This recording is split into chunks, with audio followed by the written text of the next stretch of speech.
आज छुट्टी शीघ्र हो गई थी। ड्राइवर तो 5 बजे ही लेने आता, इसलिए मैं बस में वापस घर जा रहा था। चलो बेटे, मैं तुम्हें दूसरी टैक्सी में बिठा देता हूँ। नहीं अंकल, आप मुझे अपनी टैक्सी में ले चलिए। मैं चलूँगा, किंतु एक शर्त पर। आप अपनी टैक्सी में ले चलेंगे तो आपकी हर बात मान लूँगा। तुम मुझे घर के भीतर चलने को नहीं कहोगे? नहीं कहूँगा। आपको भी मेरी एक बात माननी पड़ेगी। क्या? आप मुझे हर दिन स्कूल में मिलने आया करें। मुझे आप बहुत याद आते हैं अंकल। मेरे बेटे, राजन ने राजा को कलेजे से निपटा कर कहा, मैं अवश्य ही तुझे मिलने तेरे स्कूल में आया करूँगा। इस अंधेरे संसार में मैं तू ही तो एक चमकता हुआ तारा है मेरे लिए। राजा जोर से राजन से निपट गया। राजन ने एक बार फिर उसे प्यार किया और टैक्सी में अपने हाथ वाली सीट पर बैठा लिया। टैक्सी सड़क पर दौड़ने लगी। राजा ने रास्ते में पूछा, अंकल, आपने दूसरा घर ले लिया है? नहीं बेटे। फिर कहाँ कहाँ रहते हैं? राजा ने आश्चर्य से पूछा। एक मित्र के घर में रहता हूँ। मित्र के घर में क्यों रहते हो अंकल? आप अपना घर क्यों नहीं ले लेते? अपना घर बनाने का यत्न कर रहा हूँ। तो अपना घर बहुत अच्छा बनाइएगा अंकल। डैडी के घर से भी बहुत बड़ा और बहुत सुंदर घर। राजन कुछ न बोला और चुपचाप गाड़ी ड्राइव करता रहा। राजा उसके बहुत निकट साथ लगा बैठा था। एक होटल के पास से गुजरते हुए अचानक एक महिला ने पुकारा, टैक्सी। राजन ने टैक्सी रोक ली। होटल के फाटक से निकलकर एक जोड़ा टैक्सी के पास पहुंचा और राजन के मस्तिष्क में इतना तीव्र झटका लगा मानो किसी ने उसके कानों के पास बम दे मारा हो। वह सन्नाटे में बैठा रह गया। टैक्सी के पास आने वाली महिला संध्या थी। संध्या जो राजन की प्रेमिका थी। संध्या जिसे राजन मन से प्यार करता था, प्राणों से बढ़कर उसका आदर करता था। संध्या, वही संध्या जिसने राजन के पास होने की खुशी में होने वाले समारोह में उसे भेंट करने के लिए 1,500 रुपये का टाई पिन खरीदा था। इस समय संध्या अनिल के साथ नहीं थी। इस समय संध्या के साथ संतोष था। संतोष जिसे राजन बहुत अच्छी प्रकार से जानता था। संतोष शहर के रईस का इकलौता बेटा था। अचानक पास ही से राजन ने आवाज़ सुनी। जरा सुनिए मिस संध्या, यह अनिल की आवाज़ थी।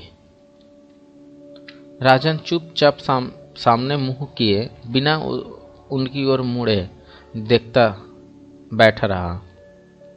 उसने संध्या की आवाज़ सुनी तो अनिल से कठोर स्वर में कह रही थी, आपको सामाजिक शिष्टाचार का ध्यान नहीं मिस्टर अनिल? आप देख नहीं रहे हैं क्या मैं एक फ्रेंड के साथ जा रही हूँ? फिर उसने संतोष से कहा, चलिए मिस्टर संतोष। राजन ने कन सिखियों से अनिल को देखा जो सन्नाटे में खड़ा हुआ था। उसके मुंह पर कुछ ऐसे चिन्ह थे जैसे कोई यात्री मंजिल के पास आकर लूट गया हो। राजन के चेहरे पर एक गहरी संतोष भरी मुस्कुराहट रेंग रही। संध्या और संतोष पिछली सीट पर बैठ गए। संध्या ने कहा, चलो ड्राइवर। टैक्सी स्टार्ट होकर चल पड़ी। राजन ने अपने सामने लगे शीशे की दिशा बदल दी थी। संतोष संध्या से कह रहा था, यह अनिल तुमसे क्या कहना चाहता था? कहता क्या? संध्या ने कठोर स्वर में कहा, हर युवा से एक ही बात कहता है, मैं तुमसे प्यार करता हूँ। आप स्वयं सोचिए संतोष जी, क्या प्यार भी ऐसी वस्तु है जिसे नारी स्वभाव में बांटती फिरे? मैं तो तंग आ गई हूँ आजकल के युवाओं की मानसिक दशा देखकर। जरा किसी से हंसकर 2-4 बातें की, बस वह यही समझ लेता है कि मैं उसके ठेके में आ गई हूँ। किसी से मिलजुल नहीं सकती, कोई बात नहीं कर सकती, बस अधिकार जमाना चाहते हैं। इन महोदय के साथ 2 दिन क्या बिताए कि भूल के शिकार हो गए। मैंने अनुभव किया कि इनके मन में कुछ खोट उत्पन्न हो रहा है, सो रिजर्व हो जाना पड़ा। यह दोष अनिल का नहीं है संध्या। संतोष के स्वर में हल्की सी लड़खड़ाहट थी। दोस्त तुम्हारे सौंदर्य का है। तो क्या मैं इतनी सुंदर हूँ? संध्या ने एक मोहिनी अदा से पूछा। तुम अत्यधिक सुंदर हो। तुम्हें अपनी सुंदरता का भास नहीं, जिस दिन भास हो जाएगा तो तुम स्वयं जान जाओगी कि जो भी तुमसे मिलता है वह तुम्हारी और किसी दूसरे का देखना क्यों पसंद नहीं करता।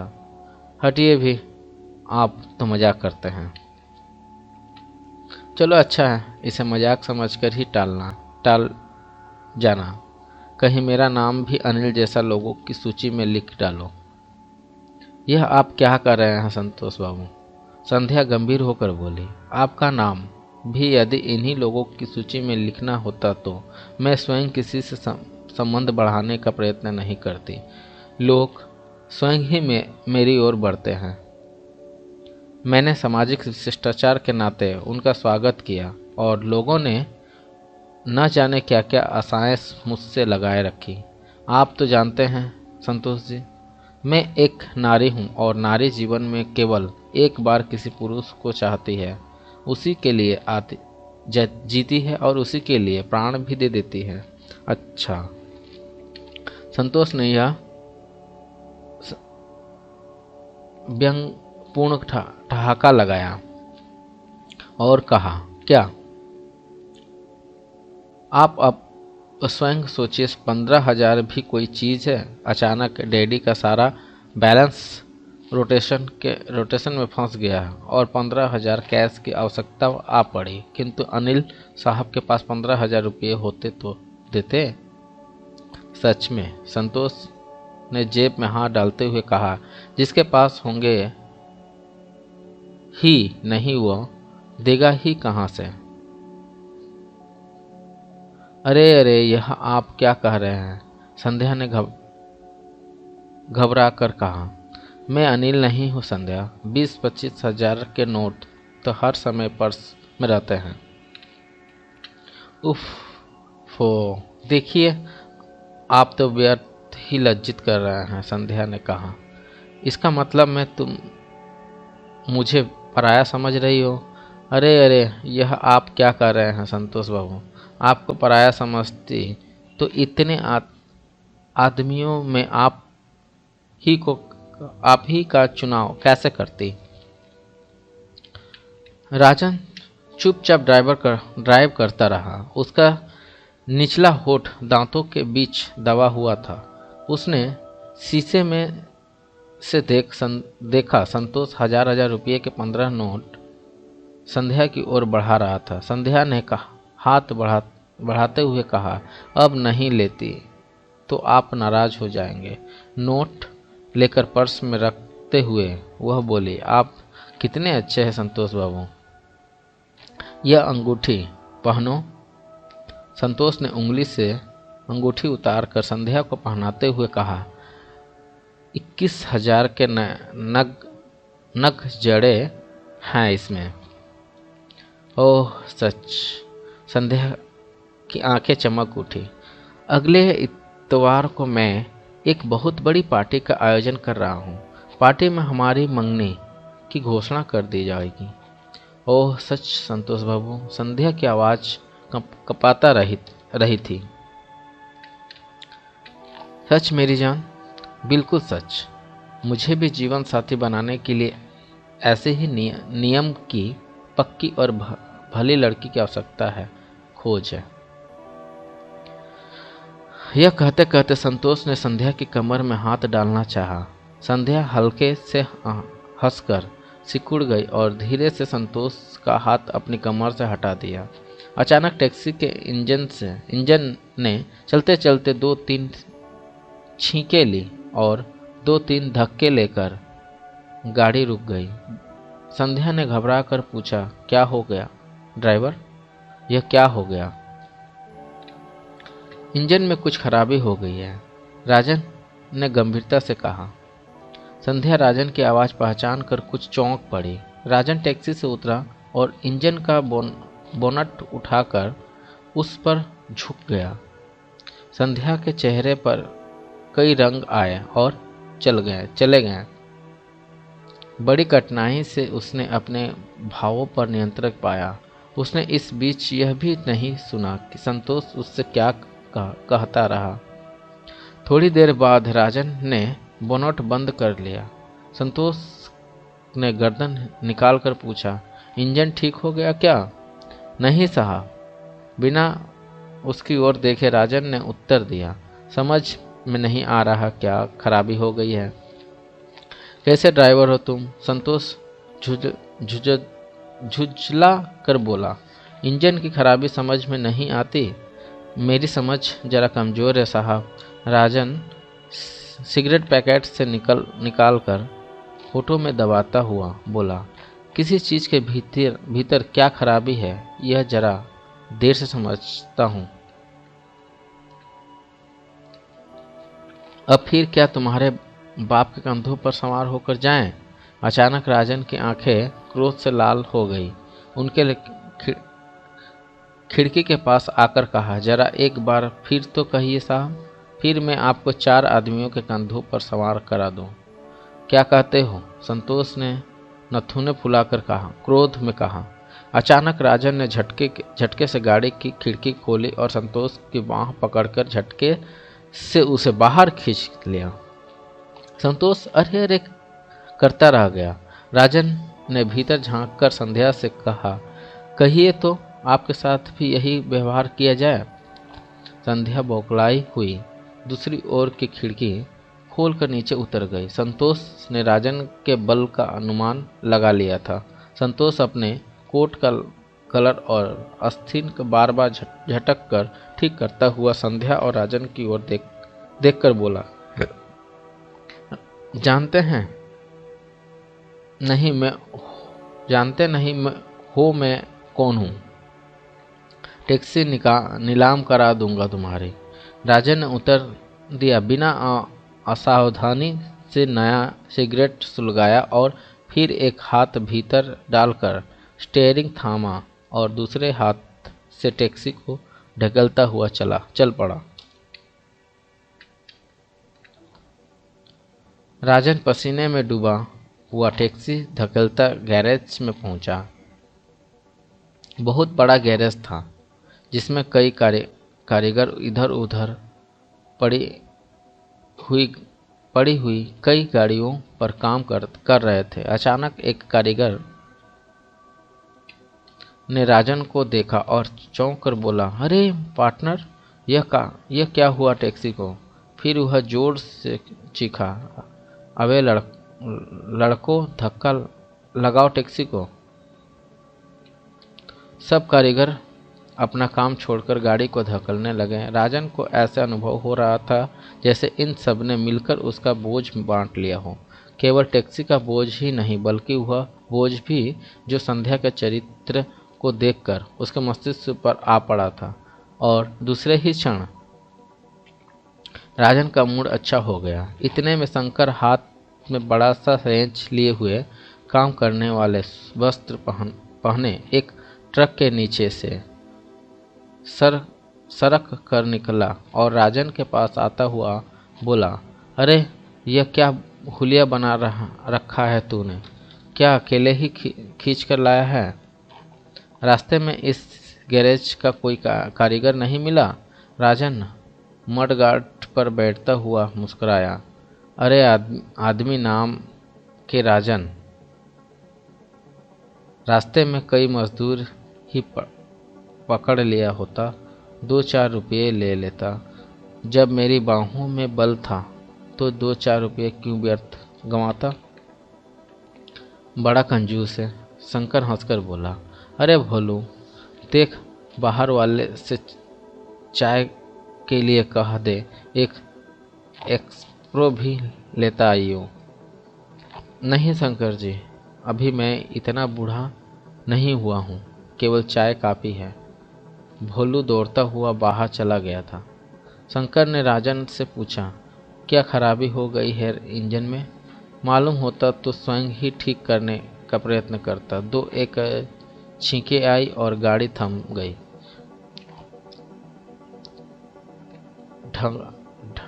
ठड़क लग गई शायद, ठंडक लग गई शायद। शंकर हंस पड़ा। अबे क्या ड्राइवर है तू? कचरा आ जाने से जेट का छेद बंद हो जाता है। पिस्टन को पेट्रोल की सप्लाई रुक जाती है और इंजन छींक कर ठहर जाता है। अरे शंकर दादा, ये कारीगर हंसकर बोला। राजन बाबू, कार चलाने वाले साहब ठहरे। इंजन ने गुर्राहट भी की तो गाड़ी का वर्कशॉप में यह क्या जाने कि कौन सी खराबी कब उत्पन्न होती है और उसे कैसे ठीक किया जाता है, किंतु अब जानना पड़ेगा। शंकर ने कहा, अब इसके नीचे मर्सिडीज या सेवरेल नहीं होती, टैक्सी होती है। अब इसका उद्देश्य घूमना नहीं, आजीविका मानना है। गाड़ी में छोटी सी मोटी खराबियां तो होती ही रहती है। कुछ नहीं सीखेगा तो हर घंटे बाद गाड़ी लेकर गैरेज में लौट आया करेगा।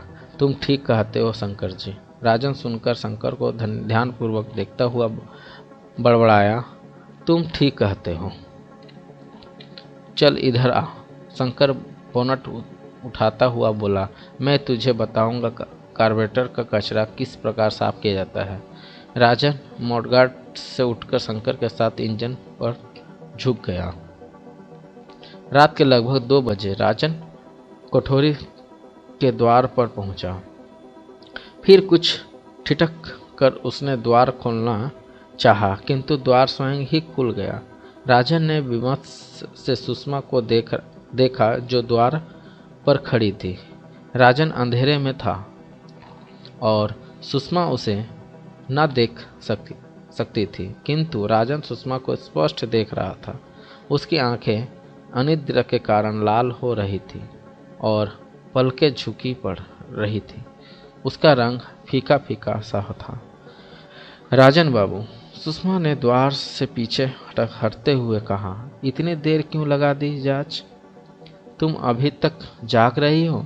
राजन ने भीतर प्रवेश करते हुए सुषमा को ध्यानपूर्वक देखते हुए कहा, आप ही की प्रतीक्षा में जाग रही थी। सुषमा ने मुस्कुरा कर कहा, सोच आप जाने किस समय थकाए आए हैं।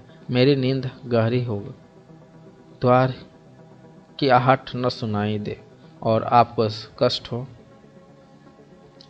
राजन ने ध्यानपूर्वक देखा और विचित्र सा स्नेह था, एक सहानुभूति का भान था और भोलेपन में जो सुषमा के चेहरे पर फैली हुई थी। अचानक सुषमा ने राजन का हुलिया देखा। उसके वस्त्र पर कितने ही कालिखे दबे थे, चेहरे पर भी कालिख लगी थी। सुषमा उसका चेहरा देखकर हंस पड़ी।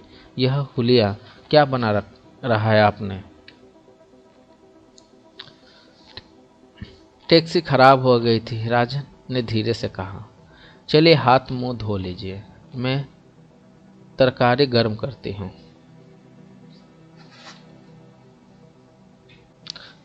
राजन हाथ मुंह धोने लगा। सुषमा पानी डालती रही। फिर उसने साबुन उठाकर राजन को दिया।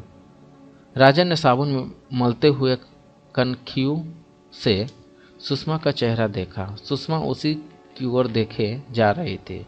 राजन को अपनी ओर देखते हुए पाकर वह गड़बड़ा कर दूसरी ओर देखने लगी। राजन मुंह हाथ धोकर तौलिए से साफ करने लगा। जब वह तरकारी गर्म करने चूल्हे के पास बैठी तो राजन ने कहा, रहने दो, गर्म ना करो, यूं ही दे दो, व्यर्थ कष्ट करोगी। कष्ट ठंडी तरकारी खाने में होता है, तरकारी गर्म करने में नहीं। सुषमा मुस्कुराई। यह क्या बक लगा रखी है? अचानक नींद में डूबी हुई आवाज में चंदर बोला, चुपचाप सो जाओ, राजन बाबू आए हैं भैया। सुषमा मुस्कुराई। तो कोई आफत आ गई है? चंदर झल्लाए हुए स्वर में बोला। बिस्तर छोड़ो राजन बाबू का। राजन बाबू कोई लाट साहब है कि एक दिन फर्श पर नहीं सो सकता। आज मेरे बदन में बहुत दर्द है, बिस्तर में नहीं छोड़ूंगा। राजन चुपचाप खाना खाता रहा। फिर उसने हाथ धोकर तौलिए से हाथ छिपे पोंछे और संतोष के बिस्तर के पास पहुंचा। एक हाथ उसने चंदर की गर्दन में डाला और दूसरे घुटनों के नीचे और उसे बिस्तर से उठा दिया। कौन है यह? मैं हवाई जहाज में कैसे पहुंच गया? चंदर नींद में सिर हिलाकर बड़बड़ाया। अब तुम्हारा जहाज लैंड करने जा रहा है, जरा सावधानी से। चंदर ने आंखें बंद किए ही है कहा, मेरा बदन बहुत दुख रहा है। राजन ने कुछ सोचा और मुस्कुराया, फिर चंदर को बिस्तर पर लिटा दिया। चंदर ने आंखें बंद किए ही कहा, धन्यवाद, और करवट बदलकर खराटे लेने लगा। राजन नीचे फर्श पर बिछे हुए चंदर के बिस्तर पर लेट गया। थोड़े अंदर पर ही सुषमा का बिस्तर था। राजन ने सिगरेट सुलगाई और धीरे धीरे कस लेने लगा। सुषमा बर्तन रखकर मुड़ी और चद्दर के बिस्तर पर पहुंचकर वह चद्दर की पीठ पर खड़ी होकर उसका शरीर दबाने लगी। राजन ने कहा, यह क्या कर रही हो? यह कोई सेवा का समय है? सो जाओ चैन से। भैया के बदन में दर्द हो रहा है। अरे किस चिंता में पड़ी हो तुम? सो जाओ निश्चित होकर। सुषमा चुपचाप मुस्कुराकर चंदर को दबाती रही और राजन बिना बोले सिगरेट के कस लेता रहा। बार बार वह सुषमा की ओर देखता। अब तो राजन करोड़पति नहीं, 10-15 रुपये रोज का साधारण टैक्सी ड्राइवर है। फिर भी कितनी सेवा करती है उसकी, कितनी देखभाल करती है। राजन ने सुषमा की ओर देखा, जिसकी पलकें नींद के बोझ से झुकी जा रही थी, किंतु फिर भी वह चद्दर का बदन दबा रही थी।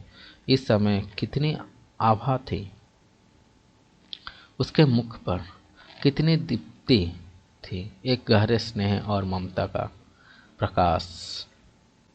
उसने सोचा, यह सुषमा है जिसके जीवन का ध्येय ही सेवा करना है। सेवा ही तो नारी का सबसे बड़ा सौंदर्य है। अपने घर में वह माता पिता, बहन भाइयों की सेवा करती है और पति के घर जाकर पति की और बाल बच्चों की सेवा करती है। राजन सोच ही रहा था कि सुषमा को नींद की जोरदार झपकी आई हो और वह बेसुध होकर चारपाई से नीचे गिर पड़ी। दूसरे ही क्षण राजन की बलशाली बाहों ने उसे संभाल लिया। सुषमा इस प्रकार हक्की बक्की आंखें फाड़कर राजन को देख रही थी जैसे उसकी समझ ही में न आया हो कि यह अचानक क्या हो गया।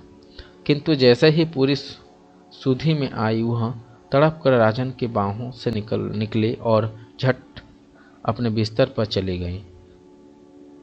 गड़बड़ा कर उसने राजन की ओर देखा। राजन को यह लगा मानो सुषमा के पूरे मुखड़े पर किसी ने गुलाल छिड़क दिया हो। उसकी आंखड़ियों लाल से गुलाब की पंखुड़ियों बन गई थी। राजन का दिल बुरी तरह धड़क रहा था, जैसे जीवन भर की पूरी धड़कनें आज ही पूरी करेगा। यह कौन सी लाश थी, कौन सी दुनिया का पर्दा था जो राजन में आज तक किसी स्त्री के मुख पर नहीं देखा। किसी स्त्री की आंखों में उसने यह अलौकिक रंग न पाया था। राजन ध्यानपूर्वक पलक झुकाए हुए सुषमा की ओर देखता रहा। सुषमा ने कई बार घबराए हुए भाव से राजन की ओर देखता और बार बार आंखों झुक कली। कभी वह इधर उधर देखने लगी। कितनी सुंदर थी वह घबराहट भी। राजन के होठों पर एक विचार भरी मुस्कुराहट रंग गई।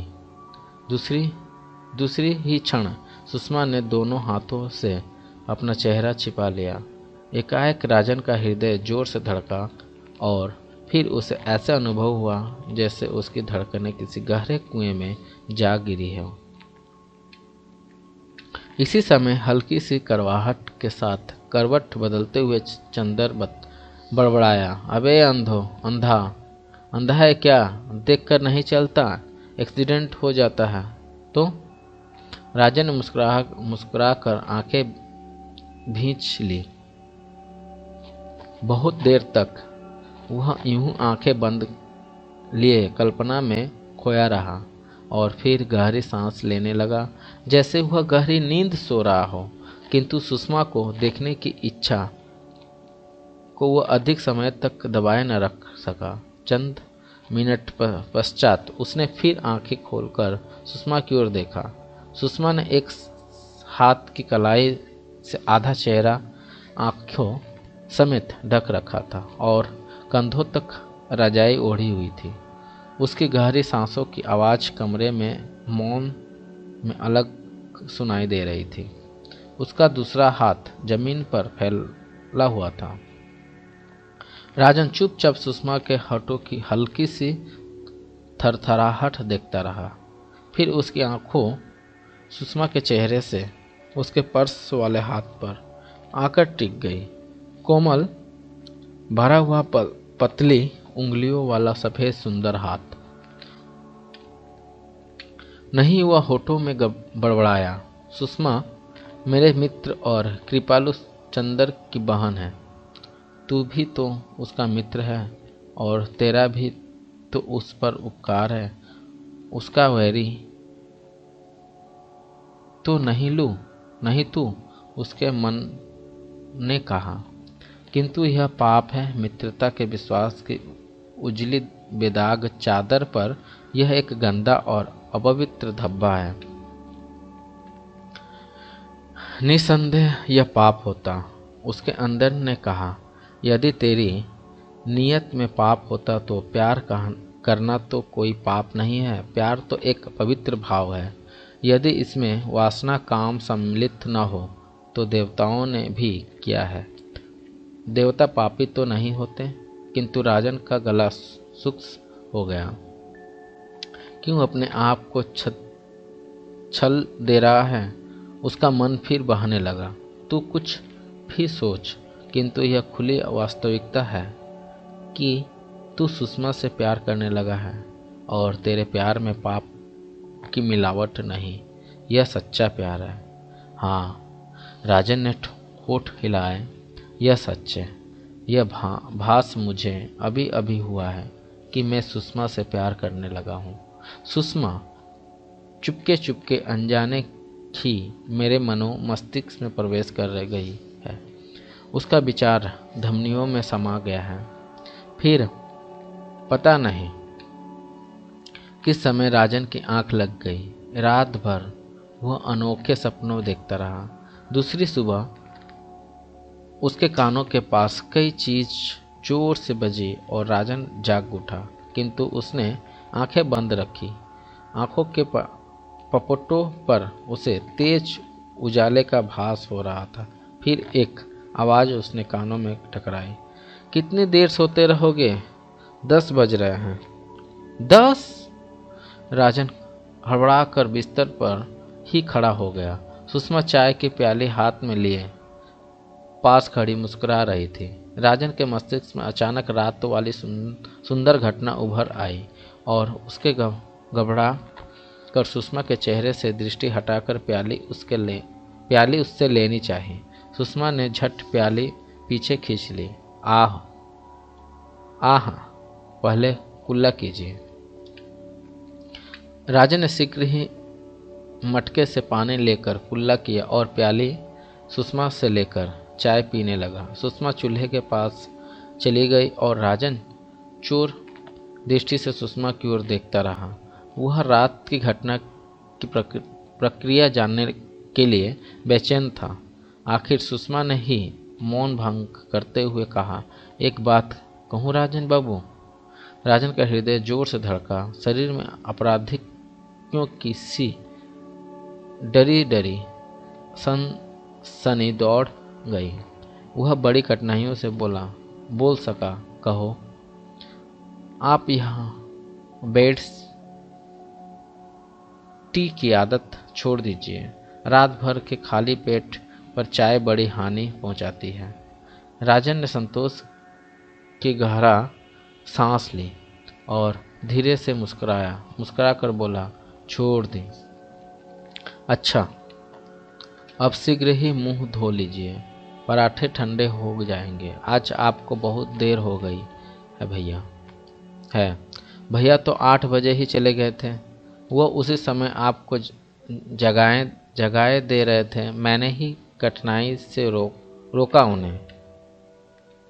राजन चुपचाप मटके के पास जाकर हाथ मुंह धोने लगा। सवारी की आवाज सुनकर राजन ने टैक्सी रोक दी और हाथ बढ़ाकर पिछली खिड़की खोल दी।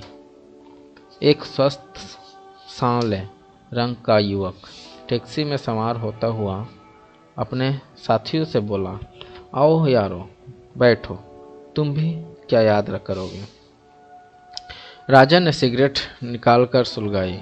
इतनी देर में 2 साथी उस युवक के साथ बैठ गए और तीसरा राजन के साथ अगली सीट पर चला आया। सांवले रंग के युवक ने राजन के कंधे पर हाथ मारकर कहा, चलो बादशाह, रीगल बार चलो। टैक्सी चल पड़ी। युवक बड़ा प्रसन्न दिख रहा था। अगली सीट पर बैठे मित्र ने पीछे मुड़कर सांवले युवक से पूछा, कौन सी मिलेगी आज, जो यार लोग चाहे। सांवले युवक ने खुले हृदय से उत्तर दिया, आज हम बहुत खुश हैं, सबको अपनी अपनी पसंद की पिलाएंगे, फिर वहाँ से जुहू चलेंगे। आज वहाँ बढ़िया माल मिलेगा, अवश्य चलेंगे। पीछे से एक साथी उछल कर बोला, आज तुम खुश हो तो हम सब तुम्हारी खुशी में सम्मिलित हैं। अरे खुश क्यों न होंगे। तीसरे ने चहक कर कहा, हमारा एक साथी उन्नति कर रहा है, हमारे लिए खुशी और गर्व की बात है। वास्तव में इससे बढ़कर और खुशी की बात क्या हो सकती है।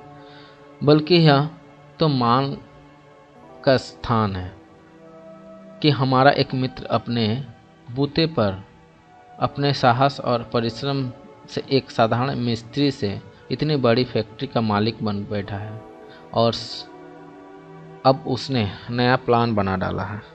तो स्टेट बैंक ने 1.5 लाख रुपया देने का तय किया इसके लिए।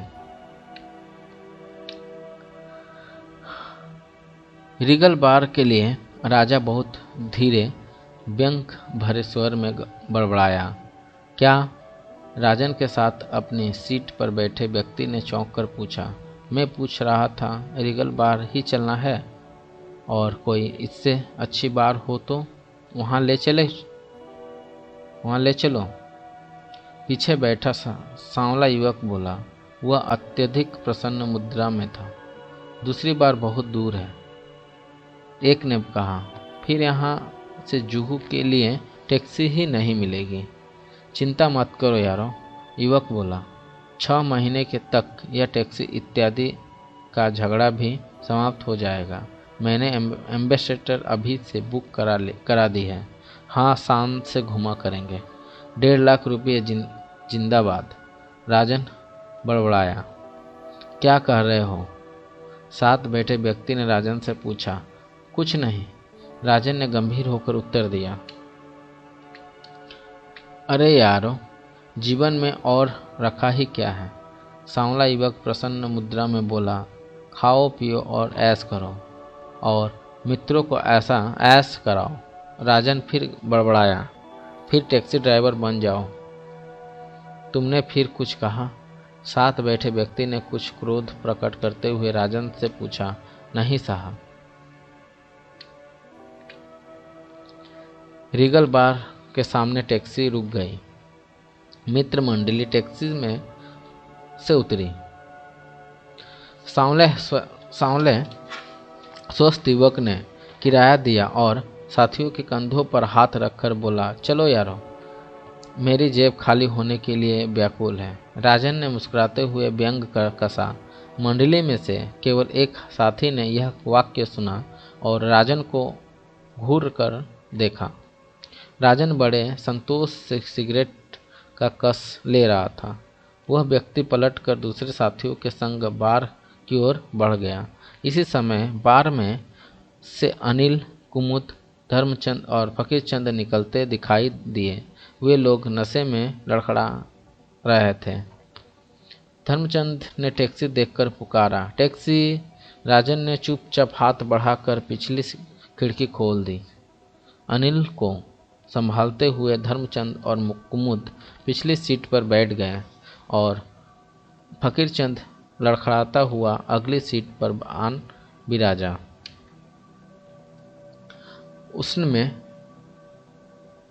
उसमें से किसी ने भी राजन को नहीं देखा था। राजन ने कोट के कॉलर खड़े कर लिए और टोपी को और आगे माथे पर झुका लिया। टैक्सी चल पड़ी। फकीरचंद ने लड़खड़ाती हुई जवान में बताया कि उन्हें कहाँ जाना है। अचानक अनिल ऊंचे स्वर में रोने लगा। धर्मचंद ने घबरा कर कहा, अरे अरे क्या कर रहे हो? मैं पहले ही कह रहा था इतनी मत पियो। मैं क्या करूं? एक क्षण भी तो मेरे मन को चैन नहीं पड़ता। अरे ऐसा हर जाई औरत के लिए रोते हो? फकीरचंद ने बुरा सा मुंह बनाकर कहा, क्या तुम्हें मालूम नहीं कि वह तुमसे पहले भी कितने पूंजीपतियों सेठों से प्रेम की पिंगे बढ़ा चुकी है? यह तो उसका धंधा है। राजन ने हल्की सी सांस ली। उसके होठों पर एक शांतिमयी मुस्कुराहट रेंग रही।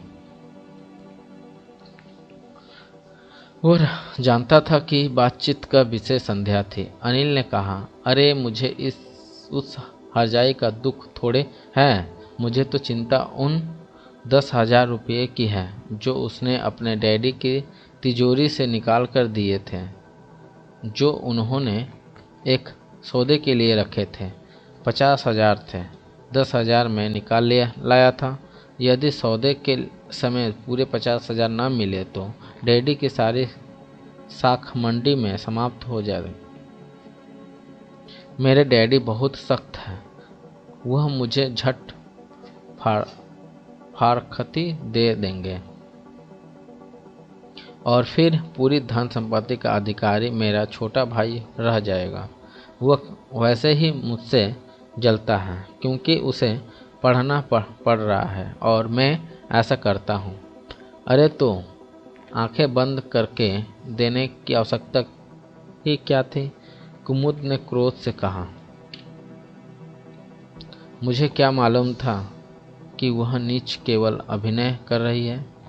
उसने कुछ इस ढंग से प्यार जताया था कि मैं समझा अब वह मुझे चाहने लगी है और शीघ्र ही हमारी मंगनी हो जाएगी। मैं क्या जानता था कि जिस दिन मुझसे पैसे लेगी उसके दूसरे ही दिन संतोष के साथ दिखाई देने लगेगी। मुझे लिफ्ट तक नहीं दी उस दिन। मेरे पास कोई प्रमाण भी नहीं है कि मैंने उसे 10,000 रुपये दिए हैं। छोड़ो यार, नरक में झोंको। धर्मचंद बोला। मिट्टी की हांडियों टूटी कुत्ते की जात मालूम हो गई। हम तुम्हारे दोस्त हैं, ऐसे तुम्हें कंगाल थोड़े ही होने देंगे। 5,000 में दे दूंगा। शेष 5,000 फकीरचंद और कुमुद मिलाकर तुम पूरा कर देंगे। किंतु अब तुम ऐसी मूर्खता छोड़ो। जैसा कि तुम्हारे डैडी कहते हैं, फौरन पूरा कारोबार अपने हाथ में ले लो। तुम्हारे छोटे भाई की शिक्षा पूर्ण हो रही है। यदि डैडी ने उसे कारोबार का प्रबंधक बना दिया तो टापते रह जाओगे। ठीक कहते हो तुम लोग। आजकल किसी का क्या भरोसा। मैंने कल ही डैडी के सामने गंभीर हो जाऊंगा। राजन ने होठों पर मुस्कुराहट फैल गई और उन लोगों की मंजिल आ गई थी, इसलिए राजन ने टैक्सी रोक ली थी। अचानक टैक्सी में करड़ करड़ की आवाज़ हुई और टैक्सी धक्के खाने की लगी। राजन ने हड़बड़ा कर ब्रेक लगा दिए। पिछली सीट पर बैठे सूटेड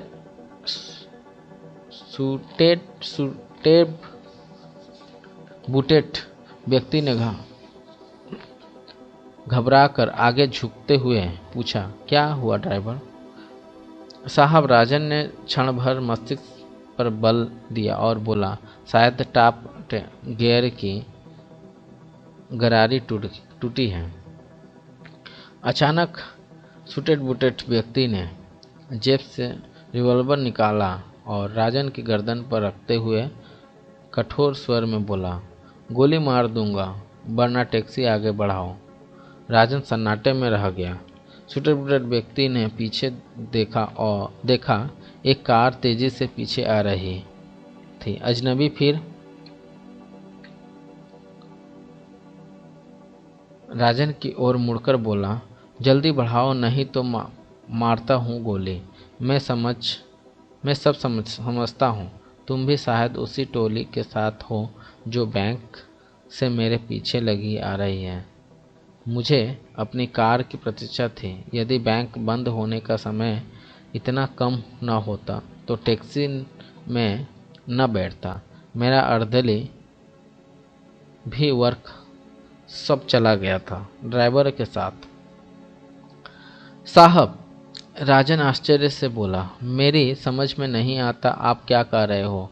एकाएक पीछे से आने वाली कार टैक्सी के पास पहुंचकर रुकी और इससे पूर्व की अजनबी कोई बिल हिलजुल करता फुर्ती से एक व्यक्ति कूदकर टैक्सी के समीप आया और अजनबी की गर्दन से रिवॉल्वर लगाकर बोला, बैठ, उठाओ, जल्दी से रिवॉल्वर गिरा दो। अजनबी के चेहरे की रंगत उड़ गई। उसने धीरे से रिवॉल्वर गिरा दिया। अब राजन की समझ में बात आ गई थी। टैक्सी को चारों ओर से 4 व्यक्तियों ने घेरे में लिया था। रिवॉल्वर केवल एक ही व्यक्ति के हाथ में था जो अजनबी को निशाना बनाए हुए था। राजन चुपचाप दम साधे बैठा रहा। रिवॉल्वर वाला व्यक्ति फिर गुर्राया, जल्दी करो वरना ट्रिगर दबाता हूँ। अजनबी में कंपता हुआ का हाथ बढ़ाया और पैरों के पास रखा हुआ बड़ा सा चमड़े का बैग उठाकर रिवॉल्वर वाले व्यक्ति की ओर कर दिया। सड़क सुनसान पड़ी थी। यह ऐसा मार्ग था जहां दिन में भी सन्नाटा ही रहता था। राजन का हाथ चुपके से अपनी खिड़की के हैंडल पर पहुंच गया था। आक्रमणकारी ने बाएं हाथ से बैग ले लिया और रिवॉल्वर को घुमाता हुआ बोला, यदि शोर मचाया तो गोली मार दूंगा। राजन ने झट खिड़की खोल दी। आक्रमणकारी ने खिड़की की ओर दृष्टि उठाई ही थी कि पलक झपकने में ही राजन ने पिछली खिड़की के भीतर ही उसका रिवॉल्वर वाला हाथ पकड़ कर इतनी जोर से झटका दिया कि उसका पूरा चेहरा टैक्सी की छत से टकराया गया। उसके मुंह से चीख निकली और बाहर उसके हाथ से बैग गिर गया और भीतर रिवॉल्वर छूट गया। शेष तीनों व्यक्ति राजन की ओर लपकते, किंतु जब तक वे लोग घूमकर राजन तक पहुंचते, राजन खिड़की से उतर चुका था। पीछे से आने वाले ने बैग पर झपटा मारा। दूसरा व्यक्ति बैग उठाकर कार की ओर झपट रहा था। राजन ने झट छलांग लगाकर उसे दोनों कंधों से पकड़ लिया और जोर से पीछे झटका दिया। बैग उसके हाथ से निकलकर सड़क पर आ गिरा। राजन ने पूरे बल से उसे कार की ओर धक्का दिया। पलटकर आने की बजाय वह व्यक्ति तेजी से कार में घुस गया। राजन ने फुर्ती से बैग उठा लिया। उसी समय अजनबी ने टैक्सी की खिड़की से फायर किया और शेष तीनों व्यक्ति भी शीघ्र ही कार की ओर लपके और इसके पूर्व अजनबी टैक्सी से उतारकर स्टार्ट होकर हवा हो गई थी। राजन बैग लेकर अजनबी की ओर मुड़ा। राजन के होठों से लहू बह रहा था। चेहरे पर कई जगह खरोच आ गई थी। अजनबी ने कमाते स्वर में कहा, तुमने डूबने से बचा लिया नौजवान, मुझे क्षमा कर दो। मैंने तुम पर व्यर्थ ही संदेह किया था। आप टैक्सी में बैठिए। राजन ने उसे बैग देकर कहा। रिवॉल्वर हाथ में रखिए। इंजन को न्यूट्रल करके स्टीयरिंग संभाल लीजिए, मैं ढकेलता हूँ। कुछ देर बाद राजन टैक्सी को धक्का देता हुआ चल रहा था और अजनबी स्टीयरिंग घुमा रहा था।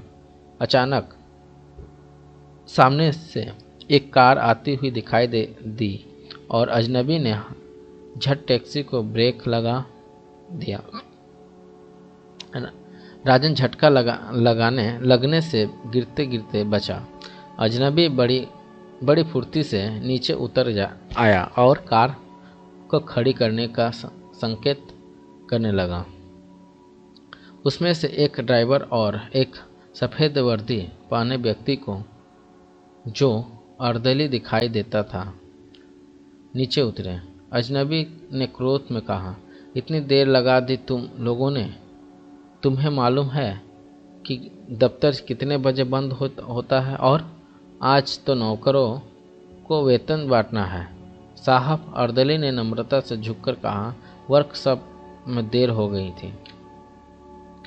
चलो टैक्सी में से बैग उठाकर कार में रखो, अजनबी ने कहा और फिर राजन की ओर देखते हुए बोला, अच्छा नौजवान, मैं तुम्हारा उपकार जीवन भर नहीं भूल सकता। शायद तुम अनुमान भी न लगा सको। बैग में पूरे 3.5 लाख की धनराशि थी। इसके लिए मेरी ओर से एक छोटा सा इनाम स्वीकार करो। अजनबी ने अपना पर्स खोला और 100 के 500 नोट निकालकर राजन की ओर बढ़ा दिए। राजन मुस्कुराकर बोला, यदि आप इसे उपकार ही समझते हैं तो क्या उपकार का मूल्य केवल 500 रुपये से चुकाया जा सकता है? अजनबी के होठ आश्चर्य से खुले और फिर बंद हो गए। राजन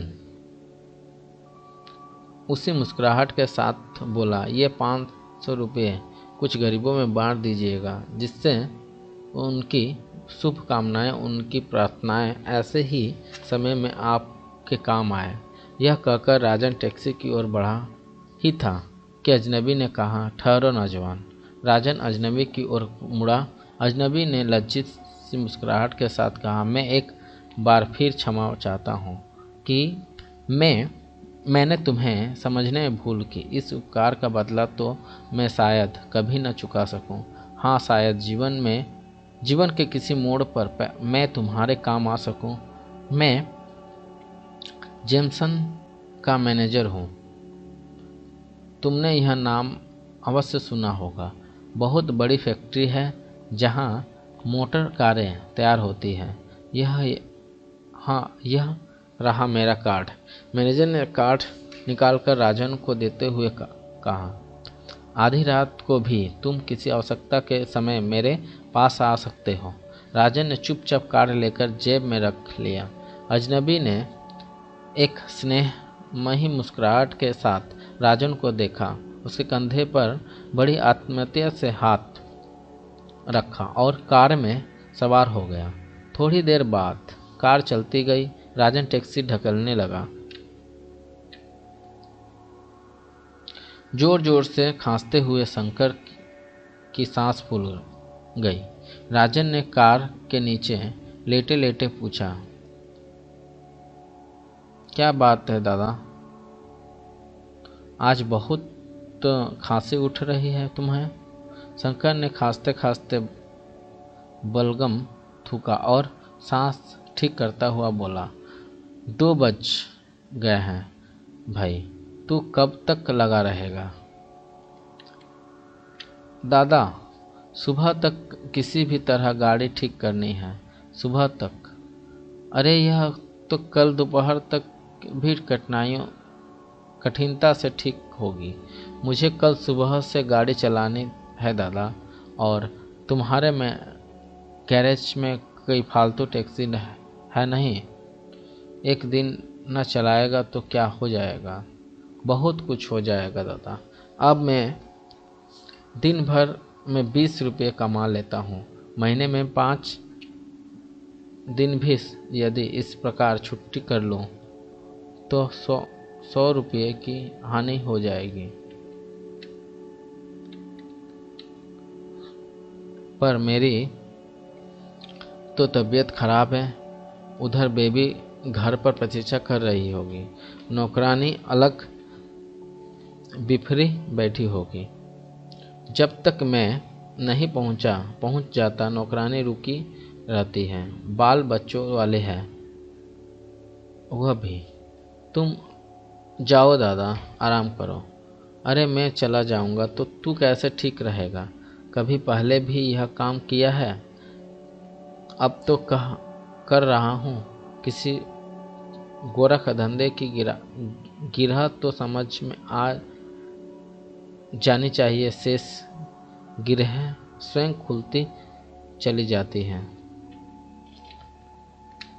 राजन कार के नीचे से निकल आया। उसके कपड़े काले हो रहे थे, चेहरे पर भी कालिक लगी हुई थी। हाथ में बड़ा सा रेंच था। शंकर को फिर खांसी आई और राजन ने कहा, जाओ दादा, तुम आराम करो, तुम्हें तो बुखार भी लगता है। राजन ने शंकर का हाथ छू कर देखा। बड़ी कठिनाई से शंकर घर जाने पर सहमत हुआ। जाते जाते भी उसने कई बातें राजन को समझाई। फिर बोला, यदि वास्तव में तूने यह काम कर लिया तो मैं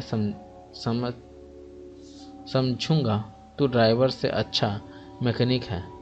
700-800 रुपये महीना लेता है हेड मैकेनिक, किंतु इस गाड़ी को तो दोपहर से पहले वह भी न ठीक कर सकता, वह भी जब निरंतर लगा रहता तब। राजन कुछ न बोला। उसने एक सिगरेट सुलगाई और शंकर के जाने के बाद वह फिर काम में लग गया।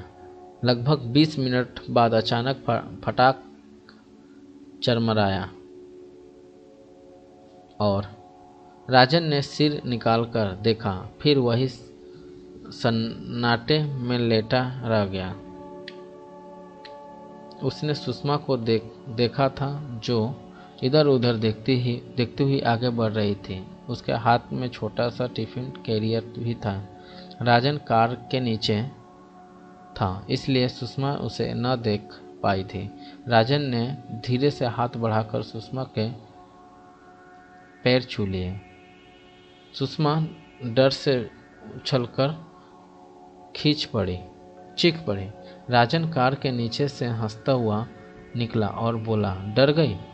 क्या दशा बना रखी है आपने? सुषमा ने कहा, तुम रात के अकेली क्यों चली आई? डर नहीं लगा तुम्हें? डर तो बहुत लगा, किंतु करती भी क्या? भैया को बहुत तेरा जगाने का प्रयत्न किया। उनकी नींद तो आप जानते ही हैं। मैंने सोचा आप भूखे होंगे, इसलिए खाना लेकर चली आई। बहुत ध्यान रखती हो मेरा। राजन ने सुषमा को ध्यान से देखते हुए कहा, न किया करो, साहस टूट जाएगा। काहे के लिए बांध रखा है इतना साहस आपने? दिन भर टैक्सी चलाते हैं, रात भर गैरेज में काम करते हैं।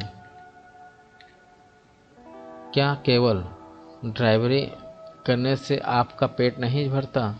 पेट तो 4 आने के चने खाकर भी भर सकता है सुषमा। राजन ने ठंडी सांस लेकर कहा, मानव संसार में केवल पेट भरने के लिए ही तो जन्म नहीं लेता। तुम नहीं जानते सुषमा, मैं यहाँ कुछ क्यों कर रहा हूँ। बताएंगे फिर भी कहीं नहीं मुझे। किसी को भी नहीं बताना चाहता था, किंतु न जाने क्यों मन चाहता है तुम्हें हर बात बता दिया करो, क्योंकि मन चाहता है ऐसा करने को। राजन ने सुषमा की आंखों में झांक कर देखा। सुषमा ने क्षण भर उससे आंखें मिलाई और फिर पलकें झुका ली। राजन धीरे से सुषमा के पास आया और बड़ी कोमलता से उसके दोनों कंधे थामकर बोला, बताओ ना सुषमा, क्यों मेरा मन का यह चाहता है कि अपनी हर बात तुम्हें बता दो, मेरा हर रहस्य तुम जान जाओ। मुझे ऐसा भान होता है कि तुम्हें सब कुछ बता देने से मेरा मन का बोझ हल्का हो जाएगा। ऐसा क्यों होता है? जी मैं भला क्या जानूं। तुम जानती हो सुषमा, किंतु तुम जबान खोलते हुए डरती हो। जो स्त्री होती है, जो स्त्री वो आंखें से सब कुछ कह सकती है, किंतु जबान से कुछ नहीं कहती। आप समझते हैं आंखों की जबान को? न समझता होता तो आज अपनी जबान नहीं खोलता, यह कहने का साहस शायद कभी न करता। मैं तुमसे प्यार करता हूँ सुषमा, मैं तुमसे प्यार करता हूँ। मेरा रोआ रोआ तुमसे चाहता है। मैं नहीं जानता हुआ कौन सा मार्ग है जिससे होकर तुम इतनी चुपके इतनी दबे पांव मेरे हृदय में उतरती चली आई हो कि तुम्हारे पांव की आहटों का भी मुझे भान न हो सका। मेरी आंखों से आंखें मिलाओ, कहीं मैं तुमसे बलपूर्वक ऐसी कोई वस्तु तो नहीं मांग रहा जो तुम मुझे न देना चाहती हो। सुषमा ने लाज से भरी पलकें उठाई और राजन की आंखों में देखा। उसके होठ धीरे से थरथराए, किंतु उसने कोई ध्वनि न निकाली। फिर उसने न के संकेत में सिर हिलाकर जल्दी से एक हाथ अपने चेहरे पर रख लिया और सिर झुका लिया। राजन के रोए में एक कंपति सिर दौड़ गई, एक आनंददायक सी सनसनी, एक उल्लासपूर्ण सी बिजली। दूसरे ही क्षण उसने सुषमा को छोड़कर आकाश की ओर मुंह उठाया और पूरी शक्ति से खींचा। सुषमा। राजन की आवाज दूर तक वातावरण में लहरा गई। सुषमा गड़बड़ा कर बोली, हाय हाय के यह क्या करते हैं, कोई सुन लेगा। सुनने दो सुषमा, आज सारी दुनिया को सुनने दो। मेरी आवाज़ इन टिमटिमाते सितारों तक पहुंचने दो सुषमा। आज मैं दुनिया के कण कण को अपनी आवाज़ सुनाना चाहता हूँ। मैं सारे संसार को यह बता देना चाहता हूँ कि मैंने हुआ सब कुछ पा लिया है जो यह सारी दुनिया मुझसे छीनती रही है। हाँ सुषमा, यह सारा संसार कल तक मुझसे छीनता ही रहा, लूटता ही रहा। कहते कहते राजन की आवाज़ भरा गई और उसकी आंखों से आंसू टपक पड़े। वह भर्राई हुई आवाज़ में बोला, सब कुछ छीन लिया था, इस दुनिया ने मेरा सब कुछ लूट लिया था। मैं बिल्कुल अकेला रह गया था सुषमा, बिल्कुल अकेला और कंगाल। किंतु आज मैंने सब कुछ पा लिया है। आज मैं बहुत प्रसन्न सुषमा, बहुत खुश हूँ, मैं बहुत ही खुश हूँ। यह कहते कहते राजन रो पड़ा और फिर रोते हुए बोला, जी चाहता है आज ठहाके मार कर आकाश हिलाकर रख दूं। रोते रोते बीच में राजन ठहाके लगाने लगा। सुषमा ने टिफिन कैरियर मडगार्ड पर रखा और राजन के दोनों कंधे पकड़कर हिलाते हुए बोले, क्या हो गया है राजन बाबू, आपको क्या हो गया है? और राजन अचानक सुषमा के बालों में मुंह छिपाकर फिर रोने लगा। राजन ने खाने का अंतिम ग्रास गले में उतारा और पानी पीकर हाथ पोंछते हुए उसने सुषमा की ओर देखा। सुषमा ध्यानपूर्वक बड़ी गंभीर मुद्रा में राजन को देखे जा रही थी। एक फीकी मुस्कुराहट के साथ राजन ने कहा, यह है मेरी कहानी सुषमा। कोई भी घटना जो मानव के जीवन की दशा बदल दे, वह उसकी कहानी का शीर्षक होती है।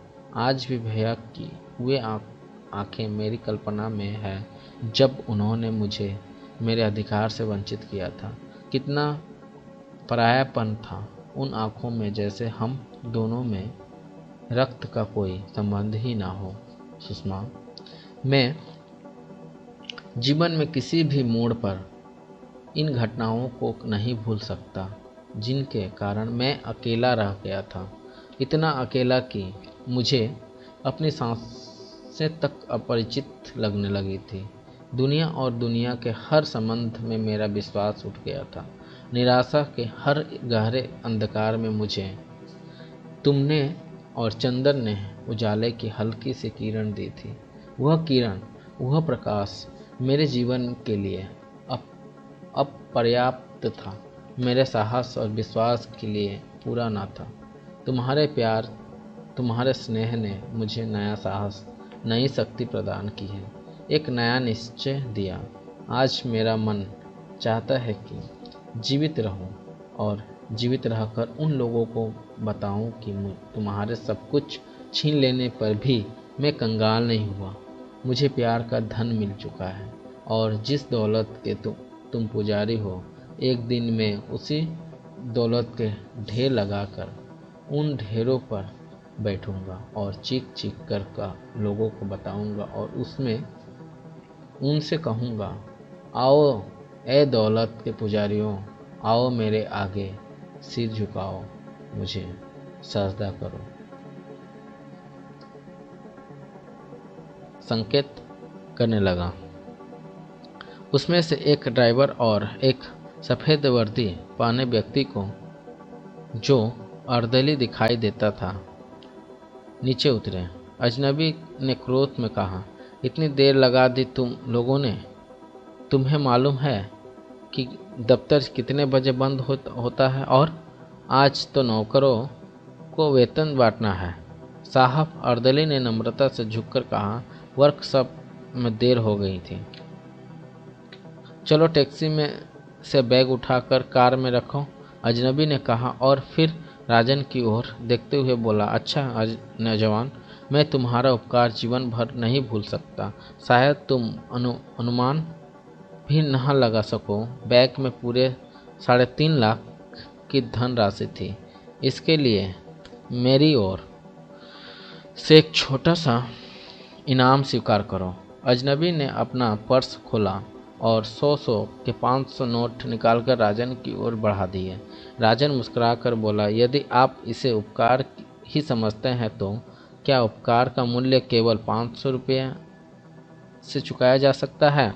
अजनबी के होठ आश्चर्य से खुले और फिर बंद हो गए। राजन उसी मुस्कुराहट के साथ बोला, ये 500 रुपये कुछ गरीबों में बांट दीजिएगा, जिससे उनकी शुभकामनाएं, उनकी प्रार्थनाएं ऐसे ही समय में आपके काम आए। यह कहकर राजन टैक्सी की ओर बढ़ा ही था कि अजनबी ने कहा, ठहरो नौजवान। राजन अजनबी की ओर मुड़ा। अजनबी ने लज्जित सी मुस्कुराहट के साथ कहा, मैं एक बार फिर क्षमा चाहता हूँ कि मैंने तुम्हें समझने में भूल की। इस उपकार का बदला तो मैं शायद कभी न चुका सकूं। हाँ, शायद जीवन में जीवन के किसी मोड़ पर मैं तुम्हारे काम आ सकूं। मैं जेमसन का मैनेजर हूं। तुमने यह नाम अवश्य सुना होगा। बहुत बड़ी फैक्ट्री है जहां मोटर कारें तैयार होती हैं। यह हाँ, यह रहा मेरा कार्ड। मैनेजर ने कार्ड निकालकर राजन को देते हुए कहा, आधी रात को भी तुम किसी आवश्यकता के समय मेरे पास आ सकते हो। राजन ने चुपचाप कार्ड लेकर जेब में रख लिया। अजनबी ने एक स्नेहमयी मुस्कुराहट के साथ राजन को देखा, उसके कंधे पर बड़ी आत्मीयता से हाथ रखा और कार में सवार हो गया। थोड़ी देर बाद कार चलती गई। राजन टैक्सी ढकलने लगा। जोर जोर से खांसते हुए शंकर की सांस फूल गई। राजन ने कार के नीचे लेटे लेटे पूछा, क्या बात है दादा, आज बहुत खांसी उठ रही है तुम्हें? शंकर ने खांसते खांसते बलगम थूका और सांस ठीक करता हुआ बोला, 2 बज गए हैं भाई, तू कब तक लगा रहेगा? दादा, सुबह तक किसी भी तरह गाड़ी ठीक करनी है। सुबह तक? अरे यह तो कल दोपहर तक भी कठिनता से ठीक होगी। मुझे कल सुबह से गाड़ी चलानी है दादा, और तुम्हारे में गैरेज में कोई फालतू टैक्सी है नहीं। एक दिन न चलाएगा तो क्या हो जाएगा? बहुत कुछ हो जाएगा दादा। अब मैं दिन भर में 20 रुपये कमा लेता हूँ।